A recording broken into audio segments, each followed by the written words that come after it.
اسی طرح یتیم کے مال کو ناحق استعمال کرنے کے بارے میں بہت سخت بات فرمائی ہے اسی سورہ نساء کی پہلے رکوع کی آخری آیت. جو لوگ یتیموں کا مال بے جا استعمال کرتے ہیں تو بظاہر تو وہ مال کھا رہے ہیں لیکن حقیقت میں دوزخ کی آگ کے انگارے بھر رہے ہیں، اور یعنی یہ ان کو راست نہیں آئے گا، اور اخیر میں اس حرکت کی وجہ سے یہ دوزخ میں جلیں گے. پھر دوسرا جو رکوع ہے اس میں ہمارے رب نے حصے بتائے، لڑکے کا حصہ بتایا، لڑکی کا حصہ بتایا، ماں کا حصہ بتایا، باپ کا حصہ بتایا، دادا دادی نانا نانی ان کا حصہ احادیث میں ہے. بیوی کا حصہ بتایا، شوہر کا، بیوی کا انتقال ہوا شوہر کو کیا ملے گا کہ جی اگر بیوی کا انتقال ہوا اور اولاد نہیں ہے، اس عورت کی اولاد نہیں ہے تو شوہر کو آدھا ملے گا، ٹھیک ہے، اور اگر اس عورت کی اولاد ہے تو پھر اس کا الگ حصہ ہے. اسی طرح اگر اولاد نہیں ہے، شوہر کا انتقال ہوا، اولاد نہیں ہے تو بیوی کو چوتھائی ملے گا، اور اگر اولاد ہے تو بیوی کو آٹھواں ملے گا. یعنی مقصد یہ ہے لڑکیاں اس زمانے میں یعنی اسلام سے پہلے عورت کو حصہ نہیں ملتا تھا. آج بھی بہت سارے علاقوں کے اندر وہ، بلکہ ہمارے ہاں بھی لوگ کہتے ہیں کہ جی ابا نے جو ہے نا بہنوں کو جہیز دے دیا تھا. ہاں، اب بہنوں کا کیا ہے، ابا کا انتقال ہو گیا، ہم نہیں دیں گے بہنوں کو، اس لیے کہ جب بہنوں کی شادیاں ہو رہی تھی تو ابا نے اتنا سارا سامان تو دیا تھا. تو کیا ابا نے اس وقت وضاحت کی تھی کہ بیٹا یہ میراث میں سے ہے؟ تو ابا تو وضاحت نہیں کرتے، وہ تو ہدیے میں دیتے ہیں، وہ تو میراث کا حق نہیں دیتے. والد صاحب جب اپنی بیٹیوں کی شادیاں کرتے ہیں تو ان کو اگر گھر بھی دیتے ہیں، ان کو کچھ دیتے بھی ہیں تو وہ تو ایک بطور تحفے کی چیز ملتی ہے، میراث نہیں ہوتا وہ. اس لیے کہ زندگی کے اندر اگر کوئی حصے اپنے بانٹتا ہے، یہ سننے کا مسئلہ ہے، زندگی کے اندر اگر کوئی حصے بانٹتا ہے تو لڑکا لڑکی کا پھر فرق نہیں رہتا. پورا 4 بچے ہیں میرے، مثال دے رہا ہوں آپ کو، 4 بچے ہیں اور زندگی میں بانٹ رہا ہوں، اور 2 لڑکیاں ہیں 2 لڑکے ہیں. اب لڑکوں کو ڈبل زندگی میں نہیں ملے گا. اب 4 ہیں تو 25%، 25%، 25%، 25% ایسا ملے گا. ایسا نہیں ملے گا کہ ڈبل لڑکوں کو ملے گا اور لڑکیوں کو سنگل ملے گا، یہ تو وفات کے بعد ہے. تو بہت سارے ہمارے یہاں بھی مسئلے آتے ہیں، لوگ یہاں پوچھتے ہیں تو کہتے ہیں کہ جی ابا نے تو بہنوں کو جب شادی ہوئی تھی تو بہت کچھ دیا تھا اور بہنوں کا کوئی حصہ نہیں. یہ غلط بات ہے. جس وقت ابا شادی کر رہے تھے ہماری بہنوں کی، اس وقت ابا نے یہ نہیں کہا تھا کہ یہ میں میراث دے رہا ہوں، بلکہ بچی گھر سے رخصت ہو رہی ہے، اس کو زیور بنا کے دے رہے ہیں، اس کو سامان دے رہے ہیں، اس کو فرنیچر دے رہے ہیں. بہت سارے لوگ گھر دے دیتے ہیں، بچی کو دیتے ہیں کہ بھئی میرے پاس مجھے اللہ نے دیا ہے، میری بچیوں کا یہ میں اپنی بچیوں کو دیتا ہوں.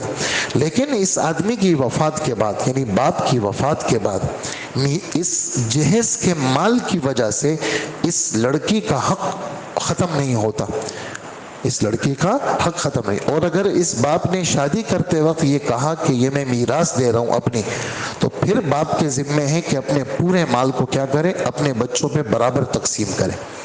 یہ بات نعمان ابن بشیر رضی اللہ تعالی عنہ یہ کہتے ہیں کہ میرے دل میں یہ بات آئی کہ یعنی ان کے جو والد تھے بشیر، تو کہا کہ میرے والد نے مجھے الگ سے کچھ دینا چاہا. تو میری بیوی امرہ اس کا نام تھا، تو میری بیوی نے جو ہے وہ مجھ سے کہا کہ آپ جو نعمان کو دے رہے ہو، یعنی بشیر کی بیوی نعمان کی والدہ، تو آپ جو نعمان کو دے رہے ہو میں تو تب خوش ہوں گی جب آپ اللہ کے رسول کو گواہ بناؤ گے. تو وہ اللہ کے رسول کے پاس گئے تو انہوں نے کہا کہ میں اپنے اس نعمان کو یہ فلانی چیز دینا چاہتا ہوں. تو اللہ کے رسول نے فرمایا کہ آپ کے اور بچے ہیں؟ کہاں؟ تو کہا کہ جو چیز آپ نعمان کو دینا چاہتے ہیں وہ سب کو دیں گے آپ؟ نہیں. انہوں نے کہا نہیں. تو آپ نے فرمایا کہ میں کسی ظلم والے معاملے پہ گواہ نہیں بنوں گا. تمہیں اللہ پاک نے اولاد دی ہے تو تمہارے ذمے ہے تم اپنے بچوں کے بیچ میں کیا کرو، برابری کرو.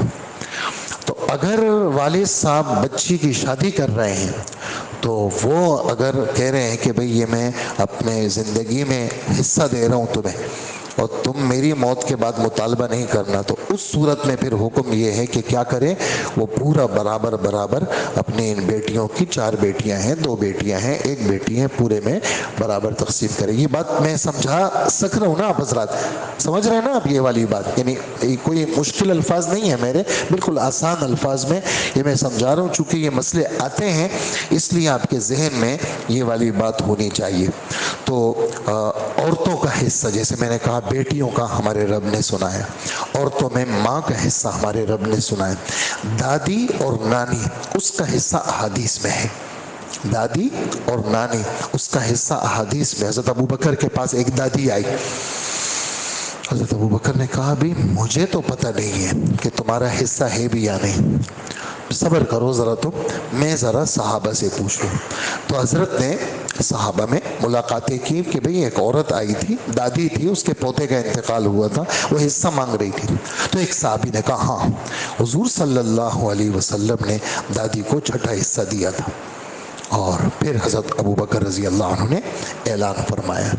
تو اسی طرح یعنی یہ والی باتیں دادی اور نانی، ان کا یہ بھی عورتیں ہیں نا، تو ان کا حق بھی احادیث میں موجود ہے۔ اسی طرح پھوپھی کا حق وہ موجود ہے، خالہ کا حق وہ موجود ہے، چونکہ یہ بھی عورتیں ہیں۔ بیوی ہے اس کا حق موجود ہے، بیٹیوں کا آپ نے سن لیا۔ تو عورتیں یہی قسم کی ہوتی ہیں، یعنی بیوی ہوتی ہے اور ماں ہوتی ہے اور دادی ہوتی ہے، نانی ہوتی ہے، پھوپھی، خالہ، یہ جو اپنے رشتہ دار خواتین ہوتی ہیں یہی عورتیں ہوتی ہیں۔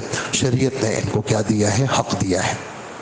اسی طرح یہ والی جو ہے وہ صورت ہمیں یہ والا پتہ بھی دیتے عورتوں کے حقوق میں کہ خواہ عورتوں کو تنگ مت کرو، خواہ، اور اللہ پاک سفارش کر رہے ہیں کہ اے مردوں میں تمہارا رب ہو کے تمہاری ان بیویوں کی سفارش کر رہا ہوں، ان کے ساتھ اچھا سلوک کرو۔ اور ہمارے نبی صلی اللہ علیہ وسلم فرماتے ہیں عورت کے مزاج میں ٹیڑھا پن ہے، عورت کے ساتھ تو گزارا کرو، عورت کے ساتھ تو کیا کرو، گزارا کرو، گزارا اس کے ساتھ کرو، اور گزارا کرو گے تو نفع بھی اٹھاؤ گے، اور اگر گزارا نہیں کرو گے، تم کہو گے بالکل سیدھی رہے، تو مولانا علامہ قطب الدین رحمۃ اللہ علیہ مشکات شریف کے جو شارح ہیں وہ یہاں ایک اچھا جملہ لکھتے ہیں، آپ کو سنا دوں میں۔ وہ فرماتے ہیں کہ جو اس طرح یار ڈھونڈے گا، جو اس طرح یار یعنی بیوی ڈھونڈے گا کہ جو بالکل سیدھی رہے میرے مزاج کے مطابق، تو فرمایا وہ ہمیشہ بے یار رہے گا، اس کو اس کے مطلب کا یار ہی نہیں ملے گا۔ جو کہے گا کہ بھئی جیسے میں ہوں ویسی جو ہے نا بالکل ایسی ہو، تو کہا ایسا نہیں ہوگا، عورت کے ساتھ تو تم نے گزارا کرنا ہوگا۔ اور اللہ کے رسول صلی اللہ علیہ وسلم بھی یہ بات فرماتے ہیں۔ اسی طرح اگر تم نے مہر دیا ہے، مطلب جیسے گفٹ دیتے ہیں نکاح کے موقع پر، کسی وجہ سے معاملہ الگ ہو گیا، ہمارے رب فرماتے ہیں کہ جب معاملہ بنا نہیں اور الگ ہو رہے ہیں تو اس عورت کو جو تم نے کسی زمانے میں کچھ دیا تھا، تو جب جدائی ہو رہی ہے تو اس سے کچھ لینا مت، اس سے کچھ لینا مت، مطلب یہ ہے کہ واپس کرو، میری ساری چیزیں واپس کرو۔ دیتے وقت تو جب شادی ہو رہی تھی تو اب اس وقت تمہاری کیا کیفیت تھی، اور اب جب معاملہ ختم ہو رہا ہے تو ہمارے رب فرماتے ہیں فَلَا تَأْخُذُوا مِنْهُنَّ شَيْئًا، کچھ مت لو اس سے۔ اور تم کیسے لوگے؟ کسی زمانے میں تم ایک دوسرے سے بغیر پردے کے ملے ہو، ہاں تم بے حجابانہ ملے ہو، اور اب تمہارا آپس میں بنی نہیں، تو اب تم نے جو چھوٹی چھوٹی چیزیں دی تھی اب تم ساری فہرست نکال کر کے پورے ایک ایک پائی پائی کا حساب لے رہے ہو، کہ ایسا مت کرو۔ ہاں آپ بھی بیٹھتے ہوں گے فیصلوں کے اندر، فیصلے آپ کے پاس آتے ہوں گے، تو ذرا ان باتوں کو بھی ذہن میں رکھیے گا کہ اللہ پاک نے کیا باتیں فرمائی ہیں۔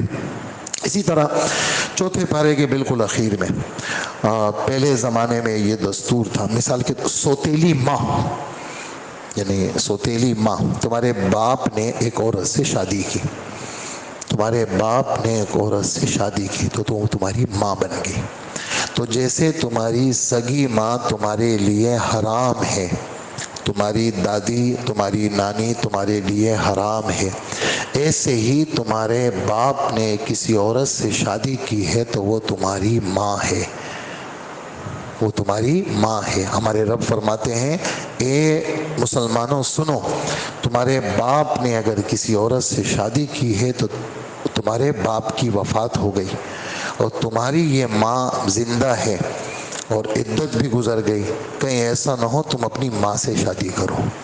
ہاں اگر زمانے جاہلیت میں کچھ تھا ہو گیا، اب نہیں۔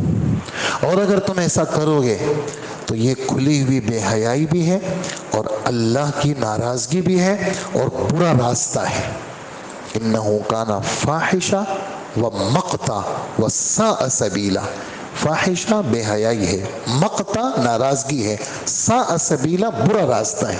شریعت کی روح سے یہ راستہ بالکل غلط ہے۔ باپ کی منکوحہ، دادا کی منکوحہ تمہاری دادی، نانا کی منکوحہ تمہاری نانی، سوتیلی نانی، باپ کی منکوحہ تمہاری سوتیلی ماں، دادا یا نانا یا باپ کی وفات کے بعد ان سے تمہارے لیے شادی کی اجازت نہیں، یہ ہمارے رب فرماتے ہیں۔ اسی طرح محرمات کا بیان، قرابتی رشتے، یعنی جو دادا اور نانا، دادا اور یعنی ددیالی رشتے اور ننیالی رشتے۔ ددیالی رشتے یعنی پھوپھی ہو گئی، ننیالی رشتے جیسے خالہ ہو گئی، اور تمہاری ماں کی ماں یعنی تمہاری نانی، پھر ان کی بھی ماں یعنی تمہاری پر نانی، تمہارا باپ اور تمہارے باپ کی ماں یعنی تمہاری دادی، اور پھر تمہارے باپ کی دادی اوپر تک تو یعنی تمہاری پر دادی۔ تو یہ سب تم پر حرام ہے، یعنی ان سے کبھی بھی تم شادی نہیں کر سکتے۔ حرمت علیکم امہاتکم۔ اسی طرح تمہاری بیٹیاں تم پہ حرام ہیں جو تم سے پیدا ہوئی ہے، تمہاری بیوی سے پیدا ہوئی ہے۔ حرمت علیکم امہاتکم و بناتکم و اخواتکم، تمہاری بہنیں۔ پھر بہنوں کی 3 قسمیں ہیں، بہنوں کی 3 قسمیں ہیں، یعنی وہ جو تمہاری بہن ہے، تمہاری سگی بہن ہے۔ سگی سے مراد کیا ہے؟ باپ اور ماں دونوں شریک، باپ اور ماں دونوں، یعنی تم بھی اسی ماں باپ کی اولاد ہو، وہ بھی اسی ماں باپ کی اولاد ہے۔ اس کو شریعت میں عینی کہتے ہیں، عین یا نون یا۔ اور ایک وہ ہے کہ جو تمہاری باپ شریک ہے، یعنی باپ ایک ہے، مائیں 2 الگ الگ ہیں، اس کو علاتی کہتے ہیں۔ ایک وہ ہے کہ ماں شریک ہے، یعنی تم بھی اسی عورت کے بچے ہو، وہ بھی اس عورت کی بچی ہے، لیکن تمہارا باپ عبداللہ ہے، اس لڑکی کا باپ کوئی اور ہے، اس کی وفات ہو گئی تو اس عورت سے تمہارے باپ نے شادی کر لی، تو اس سے تم پیدا ہو گئے، تو اس عورت کے پچھلے شوہر کی جو بیٹی ہے وہ بھی تمہاری بہن ہے، اس کو اخیافی کہتے ہیں۔ تو بہنوں کی 3 قسمیں، اسی طرح پھوپھیوں کی بھی 3 قسمیں، اسی طرح خالوں کی بھی 3 قسمیں۔ پھوپھیوں کی بھی 3 قسمیں، دونوں شریک، دادا دادی شریک، نانا نانی شریک، صرف نانا شریک، صرف دادا شریک، صرف نانی شریک، صرف دادا۔ سمجھ میں آ رہے ہیں نا تھوڑا؟ تو عینی، علاتی، اخیافی، یہ جو تمہاری بہنیں ہیں یہ تم پر حرمت علیکم امہاتکم و بناتکم و اخواتکم و عماتکم، تمہاری پھوپھیاں، تمہارے باپ کی بہنیں، و عماتکم و خالاتکم، تمہاری ماں کی بہنیں، تمہاری ماں، وہ 3 قسمیں، و خالاتکم و بنات الاخ، تمہاری بھتیجیاں، تمہاری یعنی 3 قسموں کی بھائیوں کی بیٹیاں، عینی بھائی ہو یا علاتی بھائی ہو یا اخیافی بھائی ہو، وبنات الاخ وبنات الاخت، تمہاری بھانجیاں، تمہاری بھانجیاں، 3 قسم کی بہنوں کی بیٹیاں، وبنات الاخت وامہاتکم اللاتی ارضعنکم، اور ان عورتوں کے ساتھ تمہارا نکاح حرام ہے جن عورتوں نے تمہاری 2 سال کے اندر اندر تمہیں دودھ پلایا ہے، چاہے وہ 1 قطرہ دودھ تمہارے پیٹ میں گیا ہے، چاہے وہ فیڈر کے ذریعے سے گیا ہے، یعنی اس عورت نے اپنا دودھ فیڈر میں نکالا اور تم نے پی لیا، یا تم نے جو ہے نا اس عورت کے پستان کو منہ لگا لیا، اب پیا یا نہیں پیا لیکن لگا لیا، بس 1 قطرہ بھی اگر گیا ہے تو تمہاری ماں بن گئی۔ یحرم من الرضاعہ ما یحرم من النسب، ہمارے نبی کا فرمان۔ جو رشتے سگے رشتے حرام ہو جاتے ہیں، ایسے ہی دودھ والے رشتے بھی حرام ہو جاتے ہیں۔ تو ایسی ماں اس سے جس نے تمہیں دودھ پلایا، اور ایسی لڑکی جو اس نے اس کو دودھ پلایا تمہاری اس عورت نے، اور تم نے بھی اس عورت کا دودھ پیا، تو تم دونوں کیا ہو گئے؟ بہن بھائی ہو گئے، تو تم نہیں شادی نہیں ہو سکتی تمہاری۔ وَأُمَّهَاتُكُمُ اللَّاتِي أَرْضَعْنَكُمْ وَأَخَوَاتُكُم مِّنَ الرَّضَاعَةِ، تمہاری وہ بہنیں جو دودھ شریک ہیں، وَأَخَوَاتُكُم مِّنَ الرَّضَاعَةِ وَأُمَّهَاتُ نِسَائِكُم، سسرالی رشتہ، تمہاری بیویوں کی مائیں یعنی تمہاری ساس۔ اب مثال کے طور پر ایک عورت سے شادی کر لی، عورت کا انتقال ہو گیا، لیکن اس عورت کی ماں زندہ ہے، تو یہ عورت اس داماد کے اوپر ہمیشہ کے لیے حرام ہے، چاہے اس کی بیوی زندہ ہو یا مر گئی۔ میری بات سمجھ میں آ رہی ہے نا؟ یعنی یہ جو ساس ہے نا، ایک دفعہ ساس بن گئی، جیسے ایک دفعہ ماں بن گئی تو وہ ماں رہے گی، اس سے ماں کا رشتہ کٹ نہیں سکتا۔ ایسے ہی جب ایک دفعہ ساس بن گئی تو بیوی زندہ ہو یا بیوی مر جائے تو ساس ہمیشہ کے لیے حرام۔ ساس کیا ہے؟ وَأُمَّهَاتُ نِسَائِكُمْ وَرَبَائِبُكُمُ اللَّاتِي فِي حُجُورِكُم مِّن نِّسَائِكُمُ اللَّاتِي دَخَلْتُم بِهِنَّ۔ ایک ایسی عورت تمہارے نکاح میں آئی جس کا پہلے شوہر سے بیٹی تھی، اور یہ عورت آ گئی اور تم اس عورت سے شادی بھی ہو گئی، میلاب بھی ہو گیا۔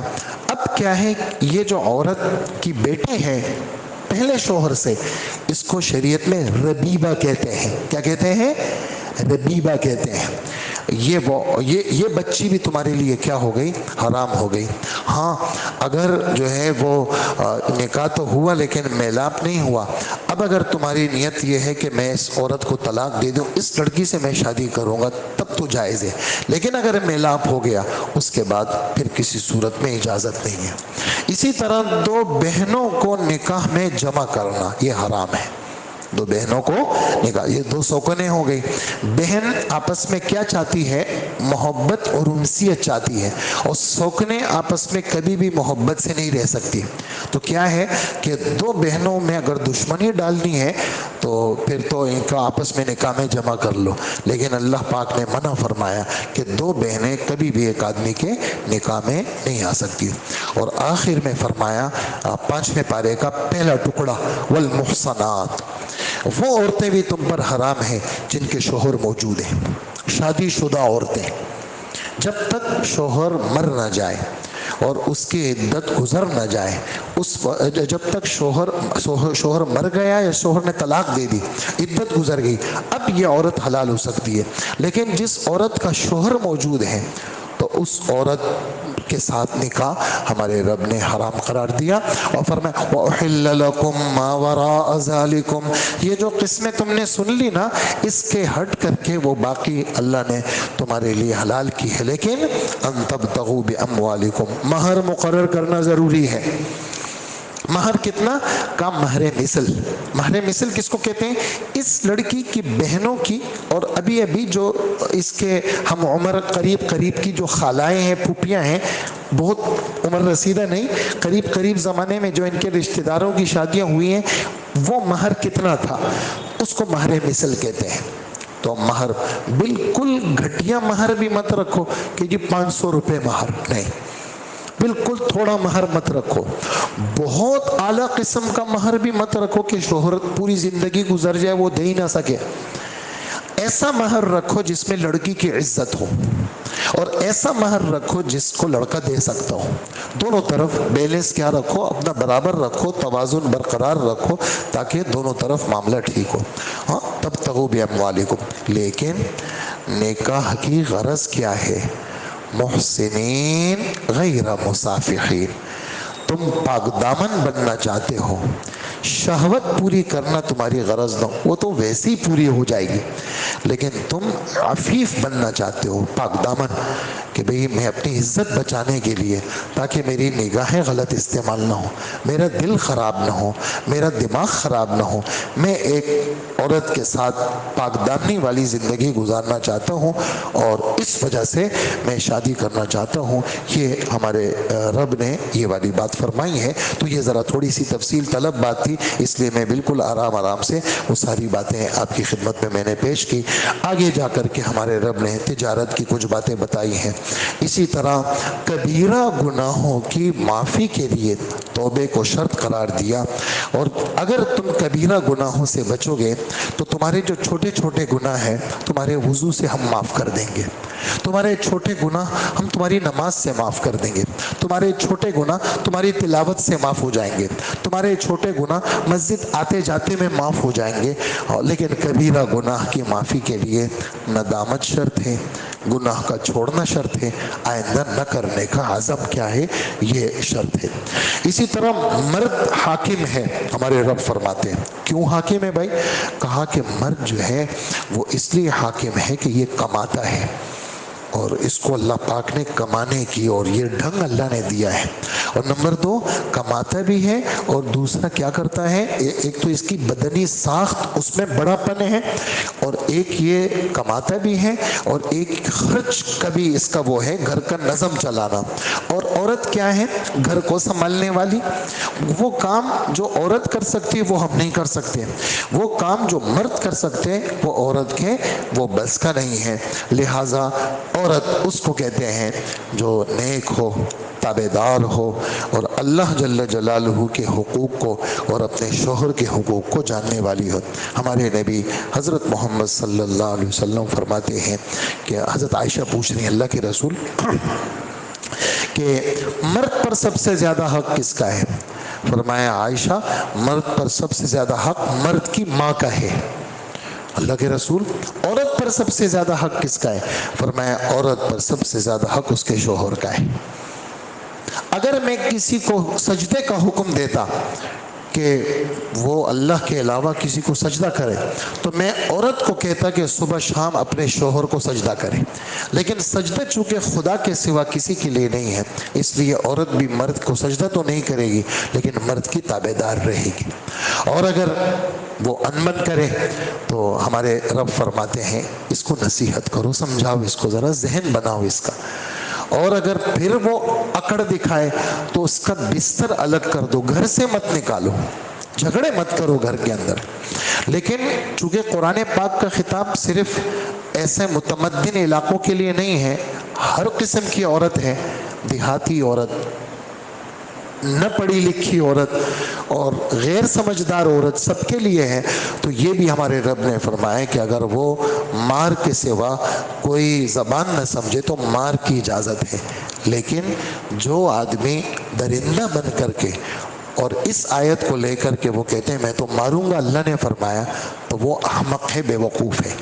اس کو چاہیے، ہمارے نبی فرماتے ہیں کہ ایسے آدمی کی طرف اللہ رحمت کی نظر ہی نہیں دیکھتے کہ جو صبح شام اپنی عورت کو مارے اور ہر وقت اپنی عورت کو ذلیل کرے۔ یہ تمہاری شریک حیات ہے، تم اپنے نبی سے ڈھنگ سیکھو۔ کہ ایک دوسری خاتون نے کھانا بھیجا، ان کو برا لگا جس کے گھر میں حضور ہیں، انہوں نے وہ برتن کو مارا اور وہ برتن ٹوٹ گیا۔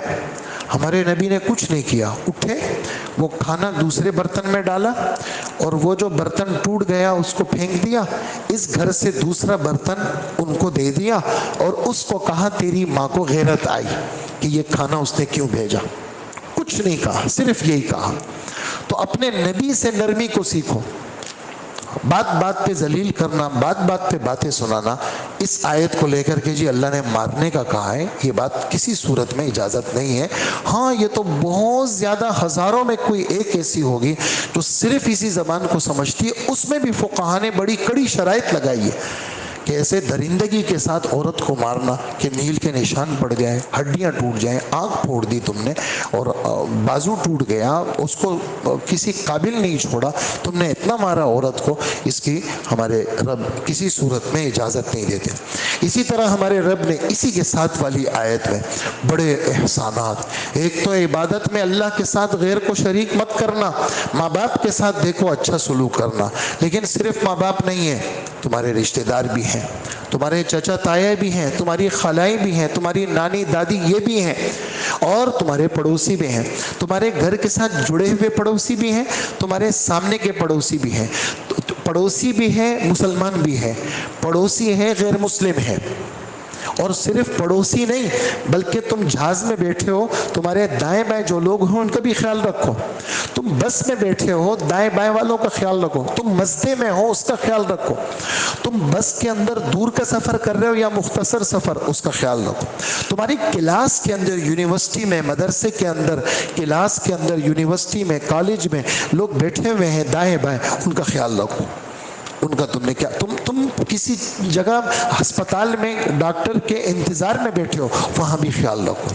ہاں دائیں بائیں لوگوں کے مسجد میں ہو. ہاں مسجد میں بہت سارے لوگ ایک دوسرے کو ایسا مارتے ہیں اور جگہ روک دیتے ہیں. مسجد میں ہو تو مسجد میں بھی خیال رکھو. والجار ذی الجنب والصاحب بالجنب. صاحب ساتھی, جم ساتھ بیٹھنے والا. خیال رکھو. اپنے ماتحتوں کا خیال رکھو. اللہ فخر والوں کو اللہ متکبروں کو بالکل پسند نہیں کرتے. اور یہ کہاں سے آتی ہے؟ یہ کنجوسی سے آتی ہے. یبخلون, ایک روپیہ اللہ کے نام پہ نہیں دیتے تو پھر ان کو پھر دوسروں کے حق کا احساس ہی نہیں ہوتا. ہاں دوسروں کو بھی کہتے ہیں خبردار مت خرچ کرو. نہیں, اپنے ہاتھوں کو کھلا رکھیں. ہاں ہاتھوں کو کھلا رکھیں اور دیا کریں لوگوں کو. کھلے پیسے رکھا کریں. 500 50 100 1000 ایسے رکھا کریں جیب کے اندر اور دیا کریں. اس طرح لوگوں کو دیا کریں. دینے سے آدمی کے اندر کا دل دماغ صاف ہوتا ہے اور آدمی کی طبیعت میں نرمی آتی ہے. کسی کا حق ادا کر لیا تو نرمی پیدا ہو جائے گی. تو اسی پر ہم اپنی بات ختم کریں گے. بات تو سحری ہو جائے گی اور آپ بھی ایسے ہی بیٹھے رہیں گے بڑے اخلاص کے ساتھ اور میں بھی بولتا رہوں گا. اسی پہ بات ختم کرتے. کل انشاءاللہ دیکھیں گے ایسے آہستہ آہستہ چلیں گے انشاءاللہ. تو آپ کی طلب پہ یہ باتیں آتی ہیں. جیسے آپ اس پہ متوجہ بیٹھتے ہیں تو میں اپنی والدہ کو سے عرض کرتا ہوں, کہتی تم اتنے دیر سے آتے ہو. میں نے کہا بھی وہ مجمع جو ہوتا ہے وہ بیچارے دور دور سے آتے ہیں لیکن وہ اتنے متوجہ ہوتے ہیں کہ میرا جی نہیں چاہتا ان کو چھوڑنے کو. تو جیسے آپ متوجہ بیٹھے ہوئے ہیں ویسے ہی میں بولتا رہوں گا تو سحری ہو جائے گی. پھر یہیں سے پھر فجر پڑھ کے چلے جائیں گے. اللہ پاک آپ سب کو ہم سب کو جزائے خیر عطا فرمائے. ہمارا یہ بیٹھنا اللہ پاک قبول فرمائے. الحمدللہ رب العالمین.